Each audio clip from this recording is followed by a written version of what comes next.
สิใครน้อข่าวโคโอ้ยจ่าเบ้าต่อนางนาโอ้ยจ่าเบ้าต่อนางนา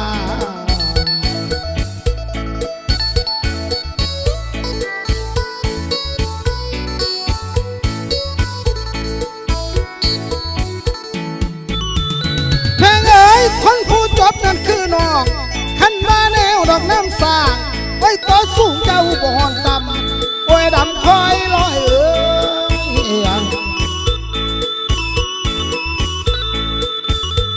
เพิ่นว่าสาตีแนวนั้นไก่กุ่มโอ้ยหางสันบ่หอนยาวนา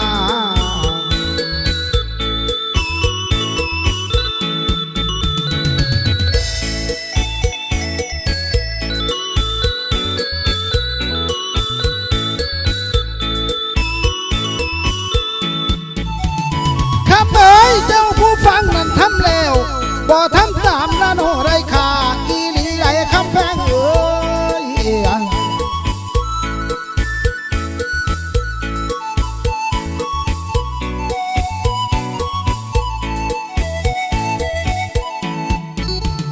บอกว่าขันมียาขันบ่กินละนอหลองทองบ่มีมือว่าสิดีนะบ่มีมือว่าสิดีแล้ว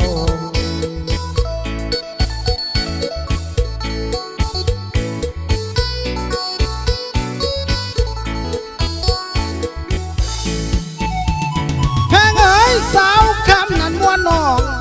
มีเงินนั่นเด้อน้องขันบ่มีกันคนค่าเหตุแนวใดมันสิหักโอ้ย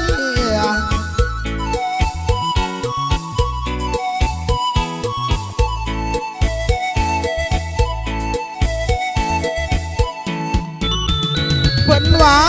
ผู้ทั้งนั้นทำนั้นสังขังขันว่าใจและโนบ่น้อมบุญสิได้บ่จังใดเด้บุญสิได้บ่จังใดเด้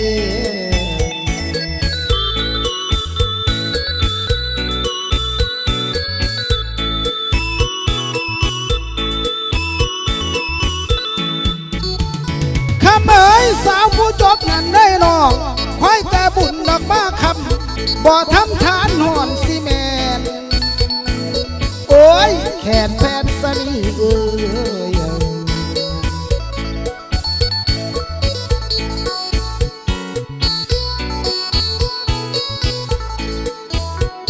คนว่าแสนสิทุกข์แล้วนออยากเงินโอ้ยเพียนทอดหากสิเฮืองนาโอ้ยเพียนทอดหากสิมีนา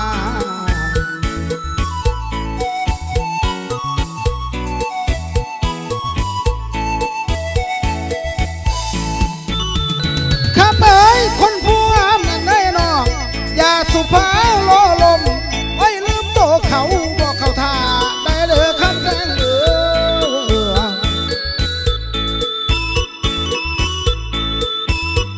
บอกว่ามันสิขายหนังขีนาโอ้ยเฮาเทบาดเมื่อรุ่นเด้อเฮาเทบาดเมื่อรุ่นเด้อ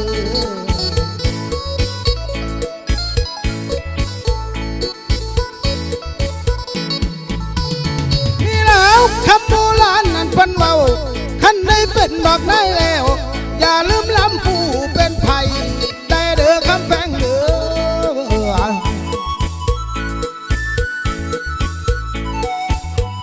แพงเอ้ยขันได้เป็นละนอใหญ่แล้วอย่าลืมอ้ายลาดสะดอนเด้ออย่าลืมอ้ายลาดสะดอนเด้อ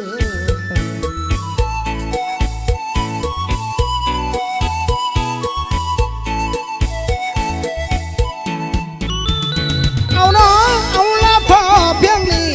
มาใส่เราไว้ก่อนโอ้ยอยากเมื่อนอนน้ำเดีย